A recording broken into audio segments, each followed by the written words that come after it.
আপনারা জানেন কেন্দ্রীয় সমন্বয়ক হাসনাত আবদুল্লাহ সাহেব আছেন। তো উনি এখন বলতে পারি আমরা বিপদমুক্ত। ওনার একটু ব্লান্ট ইনজুরি ছিল মাথায়, যার ফলে উনি ফেন্ট হয়ে গিয়েছিলেন। তো পরে আমাদের এখানে আসার পরে ওনার উন্নতি হয়েছে। আমরা তাকে ওসেকে ছিল অনেস্ট ইমার্জেন্সি সেন্টার থেকে আমরা আজকে তাকে কেবিনে শিফট করেছি। উনি মোটামুটি ভালো আছেন। তবে আমাদের সাথে এই 5 জনের মধ্যে 2 জন তাদের সার্জারি লাগছে। নিউরো সার্জনরা একজনকে অলরেডি ওটিতে নিয়েছেন আর একজনকে নেবেন, আজকেই তাদের সার্জারি করবেন।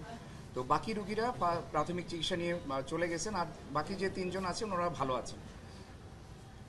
আমরা ঢাকা মেডিকেল কলেজ হাসপাতাল, আমরা যারা প্রশাসনে আছি এবং আমাদের সাথে যেসব চিকিৎসক নার্সরা আমাদের সহযোগিতা করে, আমরা সবসময় যে কোনো ক্রাইসিসে, দেশের যে কোনো ক্রাইসিসে সবচেয়ে বড় লোডটা আমরা বেয়ার করি এবং আমরা করে যাব ইনশাআল্লাহ। আপনাদের সহযোগিতায় আমরা এই দায়িত্ব নিচ্ছি। আর একটা বিশেষ বিষয় আমি বলতে চাই, আমাদের এখানে এখনও 100 জন ভর্তি আছে। টোটাল 850 জন আমাদের এখানে ভর্তি হয়েছিলেন। 2000-এর উপরে রুগী আসছিলেন, তার মধ্যে 850 জন আমাদের এখানে ভর্তি হয়েছেন। এখনও আমাদের কাছে 100 জন রুগী আছে। এর মধ্যে আইসিইউতে আছে 9 জন, আর অন্যান্য বিভিন্ন ওয়ার্ডে আছে general surgery, orthopaedic, neuro surgery, ENT, এই ওয়ার্ডগুলোতে আমাদের রুগীরা আছে।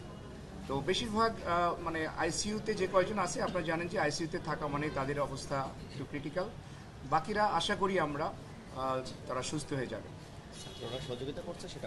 আর আমরা বিনা পয়সায়, বিনা খরচে, আপনারা জানেন যে সরকারি হাসপাতালে সকল ওষুধ এবং জিনিসপত্র সরবরাহ থাকে না, কিন্তু আমরা এই যে বৈষম্যবিরোধী ছাত্র আন্দোলনে আহত যারা আছেন তাদের জন্য আমরা সব কিছু বিনামূল্যে ব্যবস্থা করছি এবং তাদেরকে আমরা নির্দিষ্ট কয়েকটা ওয়ার্ডের মধ্যে রেখেছি যাতে তাদের ম্যানেজমেন্ট বা মনিটরিং বেটার হয়। সেই জন্য আমরা তাদেরকে বিভিন্ন কয়েকটা ওয়ার্ডের মধ্যে রেখেছি। আমি আপনাদের মাধ্যমে সবাইকে একটু আহ্বান জানাবো। আপনারা জানেন যে এই রুগীগুলো বেশিরভাগ বুলেট ইনজুরির রুগী।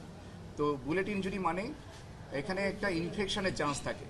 তো ভিজিটর একটু নিয়ন্ত্রণ করা দরকার। আমরা নিজেরা অনেক সময় হিমশিম খেয়ে যাই। আপনাদের মাধ্যমে আমি সকলের কাছে আবেদন রাখবো যে আপনারা রুগীর কাছে যাবেন না, অপ্রয়োজনে যাবেন না। তারা সুস্থ হয়ে যাক, আমরা সেই দোয়া করি, আপনারাও সেই দোয়া করেন। আর তার অ্যাটেন্ডেন্ট হিসেবে একসাথে একজনের বেশি যেন তার সাথে না থাকে, এই ব্যাপারে আপনারা একটু সহযোগিতা করবেন। তাদের আপডেটে 2 জনের অবস্থা একটু খারাপ, মানে খারাপ বলতে তাদের সার্জারি লাগছে, তাদের ইন্ট্রাক্রেনিয়াল হেমোরেজ হয়েছে, মাথার মধ্যে রক্তক্ষরণ হচ্ছে, সেই কারণে এই 2 জনের সার্জারি লাগছে। আর বাকিদের সার্জারি লাগবে না, কনজারভেটিভ ট্রিটমেন্টে ইনশাল্লাহ ওনারা ভালো হয়ে যাবে। ওনারা ছাত্র না।